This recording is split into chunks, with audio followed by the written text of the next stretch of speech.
Alright guys, in this video I am going to show you the best runes to get for each class. It's actually pretty simple, so this might be a short video, but I do have a lot of input on what to do for each class. So first, for the warrior class, I'm just kidding, there's no runes you can do for them. The berserk class is a pretty simple one. The berserk class is not good for PvP right now. It doesn't really have an element of having PvP. So really what you're going to do is you're going to do this one right here, the damage to monsters. This is, if you're using shovels, if you're using clubs, if you're using any of the melee weapons that we use in PvE, this is going to give you that extra damage to monsters. You're going to want to get, really as soon as you get 16 in this case, but really 25 of these runes, you're going to fill it with level 1 runes. And then once you fill that, then you're going to start bringing the other level 1 runes in and combining them to get higher and higher. You'll eventually get up to 40% extra damage, which will allow, honestly, I think the Berserk 3 is now going to be able to do a one shot of a stone giant. I'm not 100% sure on that, but I'm pretty sure that the Berserk with Instigator gear, dragon armor, Berserk, sneak attack, all of those things combined, they'll definitely be able to one-shot a hermit now, a hermit giant. And so anyways, so that's definitely the best one. That being said, there may be a few other runes that you might want to keep, maybe not delete them immediately, just because there might be a use for them someday in the future. So one of these is weapon, the damage rune. This is the one that does weapon damage. This one is not nearly as good as damage to players or damage to monsters, but it does give you, so instead of getting a max of 40% extra damage to either monsters or players, you can get 25% damage just in general. Your weapon does that much more damage. And that might end up becoming a good deal in the future, and that might end up being a really big deal in the future, because a lot of games like this, like if you play like Albion Online or some of these other games, they'll have events where there's monsters and players, kind of the same thing, kind of like Helheim Rifts. And if that becomes a big deal, like maybe like in the I forget what they're called in Albion, but basically there's a time where you go and you're trying to kill monsters as fast as you can, get more buffs, all of these different things. There's lots of games, League of Legends, you kill monsters, you get buffs, jungling, all that stuff. That way you'll be able to increase your damage to both. 25% damage to monsters, 25% damage to players. It might end up making it to where you can kill enough monsters to get enough buffs to it'll make up for it. So this is a rune that you might want to just hold on to on the side. It's not good now, but it might be good at some point. In the meantime, before you've filled up your rune slots, you might as well just keep it in there. Another rune that you might want to keep, and if you're like really big into Berserk and you're like, oh, I really want it to be good someday, you could consider the Lifesteal rune. And that one is it's not great. It doesn't add up to that much healing, but it does, the Berserk does a lot of damage, and you're going to be getting in situations where you're doing a lot of damage. So being able to do Lifesteal is good, especially if they buff this rune someday. That could be a really useful rune for the Berserk class, just the meta of Berserk. But it's not good. It's not the best right now. But it is something to maybe keep in mind. Okay, and then the last rune that might be good for Berserk, I don't think it's that good. I would not recommend it necessarily, but it's just the extra maximum health. I don't recommend it because the Berserk doesn't get a whole lot of extra health, so you're not maximizing as much. But the only reason I wanted to mention it is because the Berserk range damage is reduced by 20%. So if you're increasing your health, it is also, against ranged characters. There may be something there, but I'm not really recommending that rune. I'm just saying, it might be something to keep in the future. And then you also have to factor in that the devs may someday just decide, oh, you know what? No one ever uses anything except 3 runes, which is right now the only. If you haven't seen my video on all the runes, you might want to go watch it. It explains the runes. But really, there's only 3 runes that are truly good right now. And so they may buff runes. And if that's the case, then Ignore Armor Rune, if they buff that one, that might be really good for any damage dealer, because ignoring armor can create a lot of extra damage. But personally, I think the Ignore Armor Rune should be more powerful than just straight damage, because basically I think they should make it to where if there's a really highly armored opponent, that the armored rune will do more damage, and if it's not that highly of an armored rune, that it of an armored opponent, then it won't do as much damage as just the straight damage rune. But right now, the straight damage rune to players is going to do more damage, even if they have crazy armor. The Ignore Armor Rune, just the numbers are so crappy right now.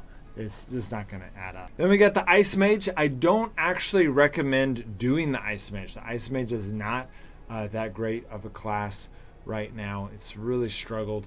But in my opinion, the Ice Mage is the best use for an Ice Mage is as a team initiator.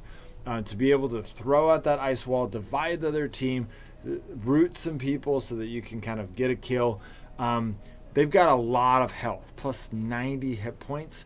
And so, and that's for the Ice Mage 4, but it's a lot of health.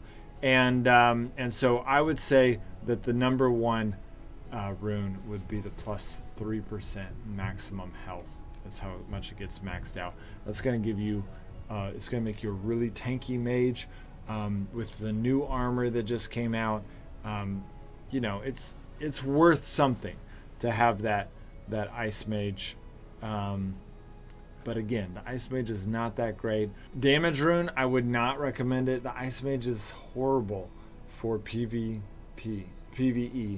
And I don't know. I just think that you're really going to want to go more the tank route with the Ice Mage. It is a crowd control mage, and even though it doesn't have the best armor in the game, it does have, it's really good for setting that, that crowd control, and you're going to be able to do the same crowd control whether you're tanky or a damage dealer, so I would choose tanky. The Pathfinder is a no-brainer in my mind. We're going to go damage to monsters. You need to just have this thing filled up with damage to monsters.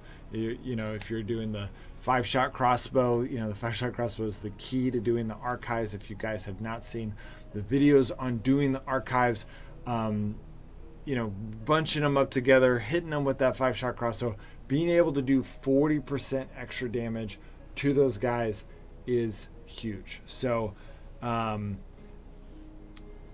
thing that I don't know if I mentioned on the Berserk is just damage to players. That obviously is amazing if you're going for damage to players.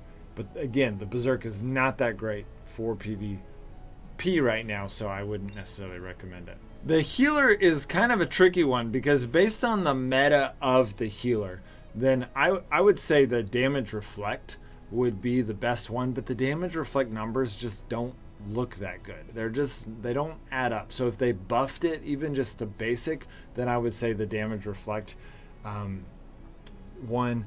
Save your Damage Reflect ones just in case the devs do decide to start buffing some of these, because the numbers they're not good numbers. But in the meantime, I would just say give it extra health. I know that you could do damage to players, but the healer doesn't do a lot of damage. The healer also doesn't have a ton of health, but it doesn't have horrible health, and so it's I would say increasing that health, making you as tanky as possible, because what you really contribute to the team is being able to heal the team. If you get evaporated, then your team's screwed. So make sure to stay alive. The Rogue 3, or the Rogue in general, is kind of a no-brainer. You're going to want to do damage to monsters. Don't ever do anything else, really, because the Rogue 3 is all, or the Rogue is all about, PvE. doing Odin's so cheaply. Don't do anything, and don't do what I did where I combine them. I mean, right now I could have 6 runes right now. I could have plus 6% damage to monsters instead of 2.5. It's really kind of a bummer. Oh, there we go. And so, or not 6%. Anyways, the point is I could have a lot more damage to monsters than I do right now, because I would be able to split all that up.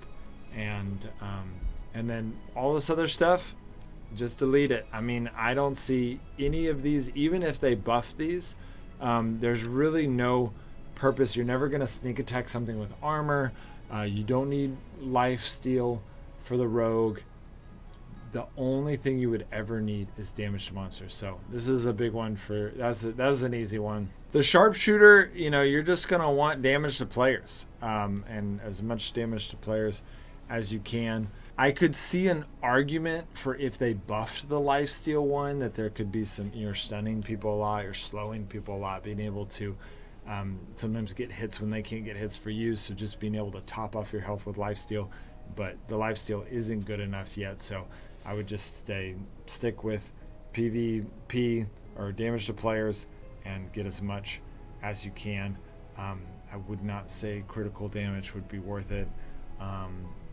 If they buffed it, maybe, again, but that's the problem, is if they buff it, well, then it's going to change some of the numbers, but you're going to really want that player focus. So if critical chance ever gets up to where it could do almost as much damage, then it might be worth it, because the sharpshooter already gets a critical, and if they stack multiplicatively and they line up right, then you're just going to be able to do one shot. It's going to do this crazy damage. It's going to freak people out. And so if they buff the critical damage rune, then maybe I would recommend that. But overall, I would say just damage to players. Now, the Fire Mage is definitely tricky, because the Fire Mage does the most damage in the game, but we use it for PvE and PvP, right? Some people are amazing Fire Mages in PvP. They just feel like they're unstoppable sometimes. And so lately I have not been seeing as much of that, but ultimately I would say damage to players if you're going for PvP, damage to monsters, again, splitting these up to where they're all level 1s, and then deleting the rest. There's really critical damage is not going to be that effective on a Fire Mage, even if they buff it, because you're doing such small damage each shot. You're not going to freak anyone out with a like it did a critical. And then you definitely don't want health. I have a bunch of these health tokens right now. That's worthless. The Fire Mage gets almost no extra health. You're not really buffing a whole lot by doing that. You want to increase its damage by 40%. Now, killing Skull as a Fire Mage 4. If you guys have not seen that video, the impossible has been completed. Some of you are like, "Oh, that's already been done before." That wasn't done on easy mode, guys. That was done on standard mode. If you guys got to go watch that video. He beat Skull before runes existed. He beat Skull on standard mode. It's insane to be able to solo that. I'm so impressed. And so this one's kind of a simple one. Get that plus 40% to whatever you're trying to kill. The Bandit is kind of a tricky one, actually, because the Bandit has quite a bit of health, adds quite a bit of health, can be somewhat tanky, but it doesn't have that much armor. So normally on a tanky character, I'd say, add more health, which I'm not saying not to do that. It's still a pretty good tactic for the Bandit. Getting more health makes you harder to kill. When people shoot you, they're like, "Oh my gosh, I'm doing no damage to them." There's definitely some merit to that. But the Bandit also can do quite a bit of damage if you immobilize people well, you bolo them. And so being able to multiply that damage is good. So I could see this going either way, either the 40% extra damage to players or the plus 75% health, really giving you that bonus. I mean, if you think about it, that plus 75 is going to get up to 665 health. That is a lot of health. That's also with dragon armor. And so, you know, that's pretty insane amount of health. If someone starts shooting someone with 600 health, they're going to be intimidated. And so there's a benefit to that, but I can also see someone wanting to. The problem with the bandit is you're working with burst, right? So you're trying to get enough damage in a short amount of time. So I could see someone saying, well, that 40% extra damage, being able to stun someone, get that good hit, then throw in that bola, or using a skill to immobilize them, getting that plus ultimately 90%. So you can stun them for 3.5 seconds, then you can bola them for 3.5 seconds. Or you can do this, which is like a bola, and then you can actually bola them for another 4 seconds. So you're trying to kill someone in 7 seconds. So it would make sense why some people might argue, no, you've got to get that plus 40%. But you do want to just go ahead, you could just throw away all of the damage to monster runes. And I would recommend throwing them away during the season so you can use those shards to get season points. You guys wait out. In fact, it might be good to do a combination on the bandit. The bandit's the only one that I might recommend doing a combination where you do maybe like plus 20% damage and plus 40% health, so that you're a bruiser. The bandit is a bruiser, so go with that. The protector is a no-brainer. You need to increase its maximum health. Now, some of you might be like, well, do the damage reflect. Even if they buff the damage reflect, if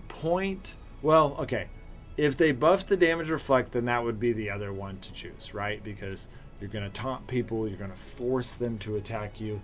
It's nice to get any type of damage reflect is amazing. So if you can get those numbers, then yes. Right now, the numbers on the damage reflect are pretty lame. I'm going to show them to you right here. It's right here. No, it's the critical. Here it is. Here's the damage reflect. So you got a 1.5 chance of reflecting 15% once every 3 seconds. So it's just so limited. 1.5 chance is so low. You can increase that by more runes, but then once every 3 seconds really limits how often that's going to end up happening. So I would say this ultimately, just that 3-second barrier limits how much damage is being reflected by.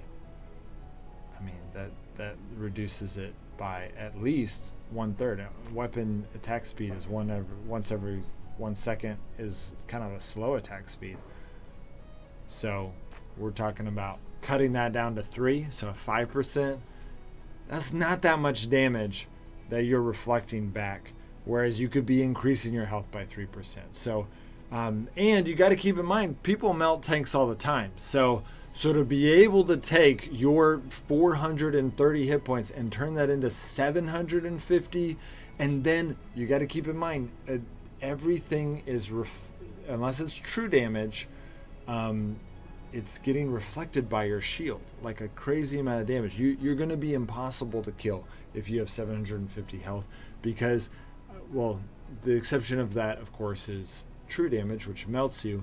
And there's a little bug, I think it's a bug, where the Witch Doctor or the Flasks are not doing true damage right now.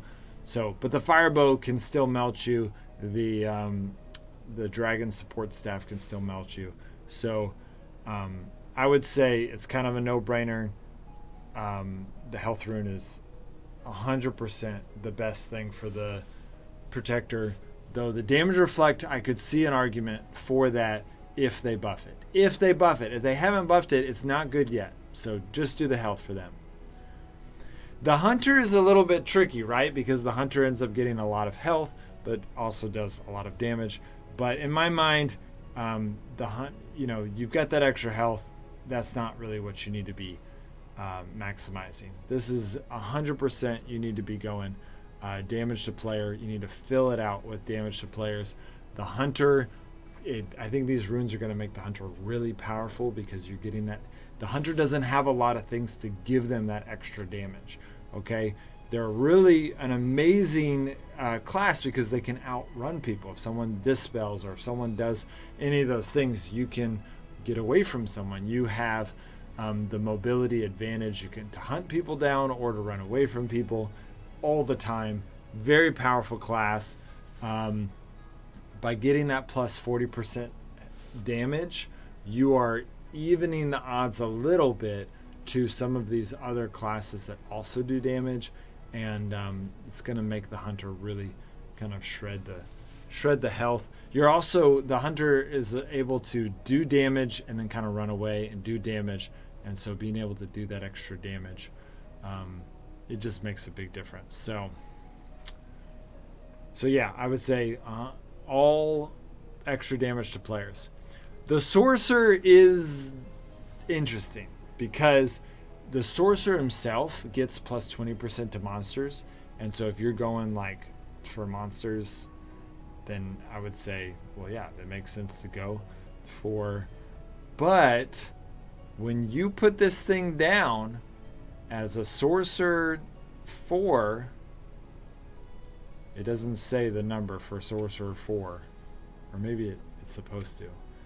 Yeah, it says sorcerer 3, but it actually means sorcerer 4. You get plus 50% more damage to players, and you already get plus as a sorcerer 4, you're going to get plus 90% damage. The new staff that just came out has a 57 DPS. There's other good staffs in there that have pretty good damage. So being able to increase that by 40%, and then having that when you throw this thing down for 12 seconds, you're going to be able to do 50%, and that's going to stack with that 40%. So I would say if you're going to do sorcerer, obviously as a PvP class, then I think the sorcerer might actually be more of a PvP class than a PvE class now. I know that it's supposed to be a PvE class. I just want to see more people use it. It's such a commitment to grind for all the mastery points. I can understand why people aren't doing that, but I would say this damage to players is what you're wanting for the sorcerer. It is going to really do a lot of damage, and that's gonna combine multiplicatively with your extra when you throw down that circle of blessing and get that plus 50% to you and your teammates. And there's some support staffs that do a lot of damage now, so I would say that's probably because the truth is when you're fighting monsters as the sorcerer, you're doing it for like auto grind purposes. You're doing it for cheap stuff.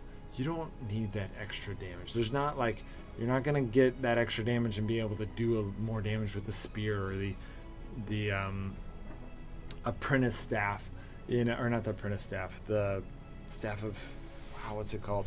The cheapest.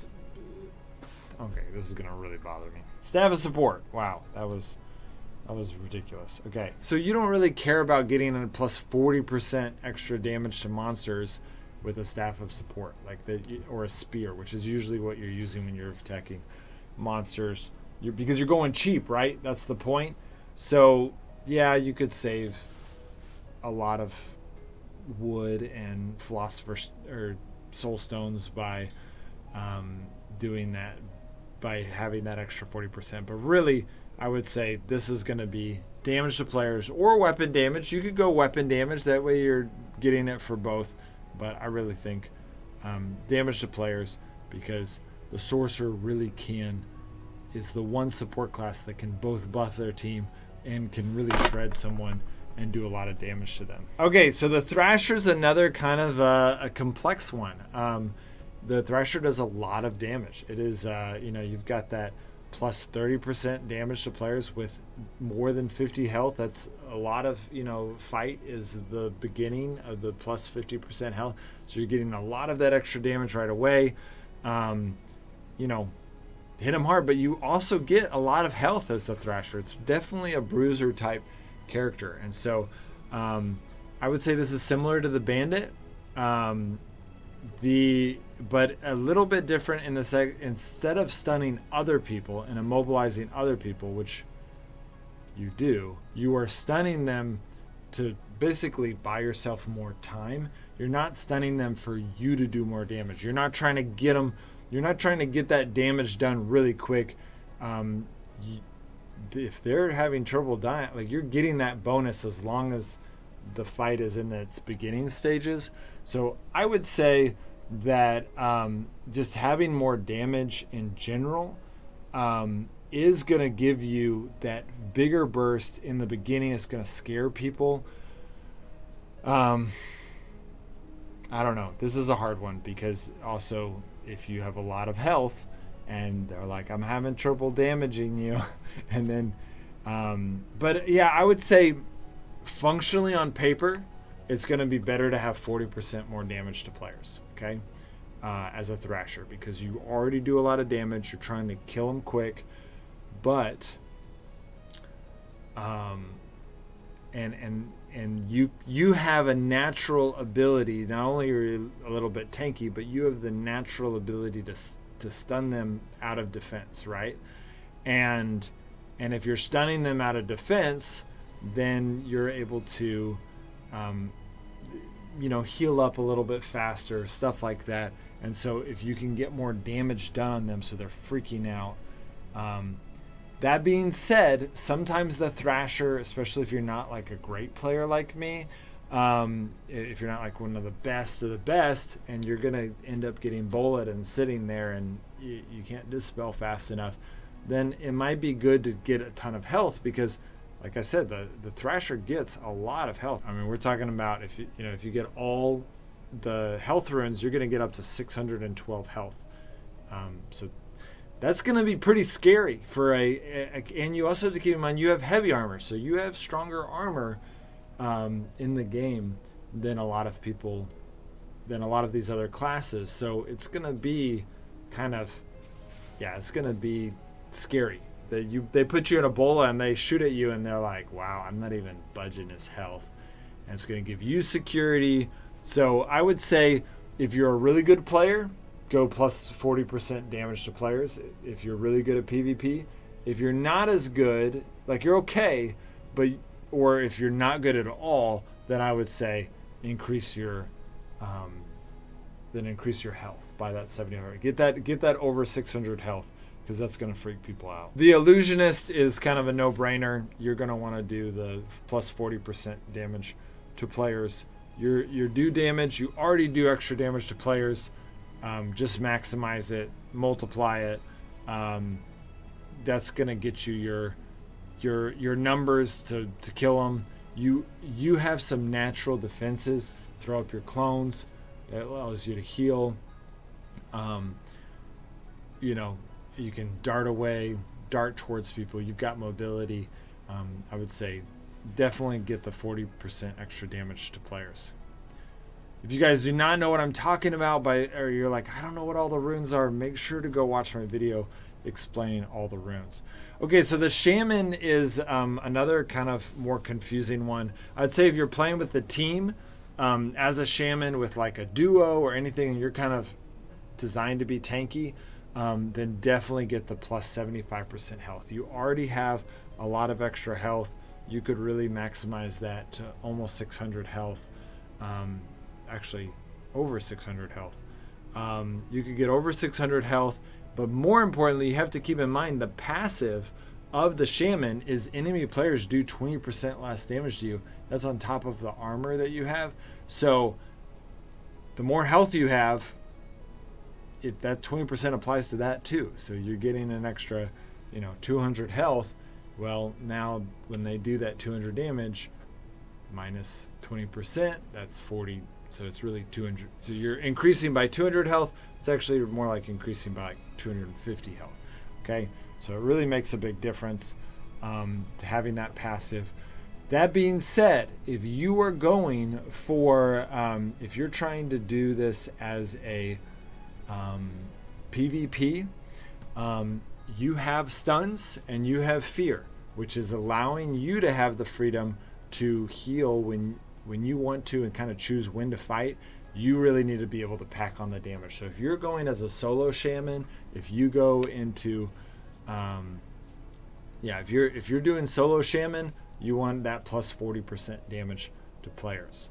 Um, that being said, I have another caveat. If you're doing the solo shaman in Helheim Rifts, then you probably just want the health, because having that extra health is going to make you tankier if you do end up getting bullet and a bunch of Helheim Rift guys attack you. Like, you want that extra tank. You're not the one killing people in Helheim Rift. You're getting the mobs to kill people, so you just take the extra health. All right, and really, I would say with the shaman, go ahead and just save both. Right, you're going to be different situations where you want health versus damage to players. Okay, so the assassin, this is a no-brainer, right? You just want 40% damage to players. I mean, if the assassin 4 is already kind of broken, this update might fix some of that by giving people the option to get 75% more health. It might make it harder. The assassin might blow through all his skills and say, wow, I'm not even close to killing this person. But you've got just ridiculous amount of damage. You already reduce how much the legendary dagger reduces how much armor that person, so increase that armor, basically how much they stop by 30%, which is so overpowered. I can't believe that the rune, the armor powered rune, which I can't show you guys because I don't have it right here, but I can show you on a different account on a different class. But the armored powered rune, it gives like nothing, and then the dagger is like 30% every time. I'm not sure why the devs thought that was good, but anyways, the Assassin 4 is OP. It might not be as OP when you're coming up against opponents with 600 health, but people still can only heal the same speed that they used to be able to heal. And so if that's the case, then the assassin is still just going to do so much damage. Such a big burst of damage. If you got someone coming at you with 800 health and you take out half their health almost instantly, they're going to start freaking out. And they can't heal very fast. So you can just start whittling it down. So that's an obvious one. The Druid is also an obvious one. You can get up to 805 health as a Druid 4 with the dragon helmet and shoes, and then you want to wear medium armor for the two middle ones, and that's going to give you extra armor. You have to keep in mind that the Druid does not have, not like the Protector that reduces how much damage it receives. The Druid is just about hit points. So that's good for maximizing it, getting up to 805 health. I promise you, if you come in with 805 health, people are going to not want to mess with you because they're going to be like, how could I even kill that person? But then when you keep in mind that you have an extra dispel that you can just click like that and removes all negative effects, that's absolutely amazing. But then when you go into bear form, your armor is increased by 40% as a Druid 4. So when you got dragon armor, helmet, and shoes, and you've got that, I forget what the name of the new medium armor, but the better medium armor, that's a lot of armor. When you increase it by 30% with 800 health, people are just, and then you've got this dispel, people are going to be scared of you. That's going to be a very powerful combo. An assassin's going to do their thing and say, wow, I usually kill people at this point and you're only half health. If you keep your cool, you might be able to scare them away. Okay, so the Archmage is another tricky one, right? The reason why I say the Archmage is tricky is because, the Archmage does do quite, some damage. At an Archmage 5, you can do 60% extra damage. You've got some health. The tricky thing with the Archmage is that you restore. It only heals 40% of your health. Yeah, so I would say that the Archmage, you want to go all damage. I know you're not a big damage dealer. I could see someone arguing for having more health, um, but you really just don't have that much health. And unless, well, actually, here's what I'll say: the Archmage can use any staff. So if you're gonna go Dragon Staff, and your goal is just to do the poison damage, you just want to do that true damage, then definitely go health, right? If that's your team tactic or your solo tactic is you are not a damage dealer, but you are going to keep that applied damage to them, then definitely go health, because you're going to be doing the same amount of the same amount of true damage, even though you have plus 75% health. And a Archmage with almost 600 health is going to feel ridiculously difficult to kill, and so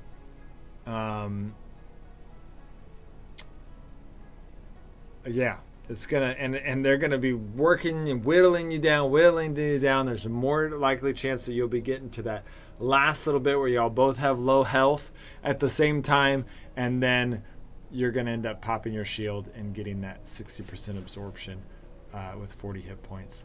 So I don't know. I could see it going either way.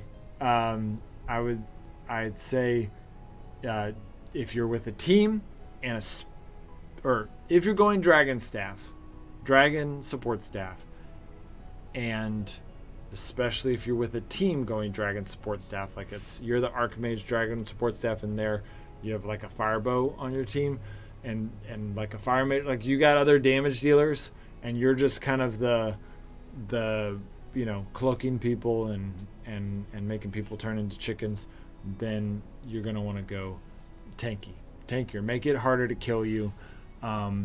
But if you're part of the damage dealing element of your team, like if you're with a sorcerer on your team composition, then you're going to want that extra damage, because the sorcerer is going to buff you with extra damage, and you're going to be one of the damage dealers, even though you're not as big of a damage dealer as some of these others. But at that point, if you're doing that, I don't know if you should go Dragon Staff. I don't know. It makes an argument for why not to go Dragon Staff, but it's hard to know exactly. It's hard to weigh that exactly. But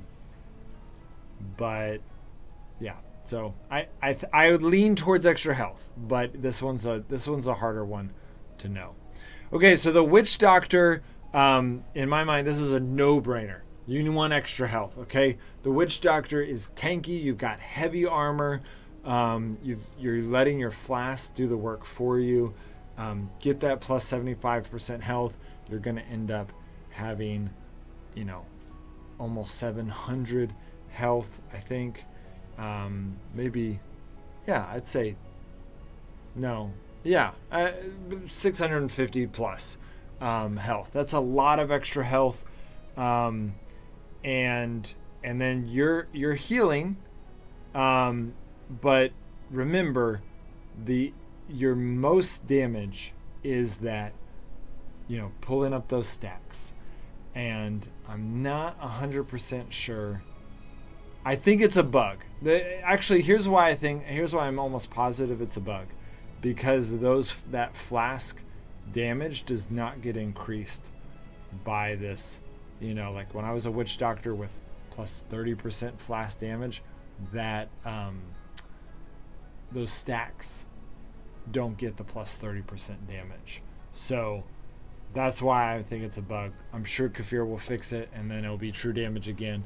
And so if that's the case, you want more health, because you're just trying to make the fight last longer. If the fight lasts longer as a Witch Doctor, you win. Okay, because they can dispel and really shut you down, but that only lasts for 5 seconds, and then they gotta wait a minute before they can use another dispel. That's when you kill them. Okay, same thing for the Alchemist. The Alchemist is a little bit trickier because you don't have as much health, but you're still operating on a time crunch, right? Or a time, you're wanting there to be longer. You want fights to last longer anytime you're using those flasks. Now, the Alchemist has some advantages because they can slow people down.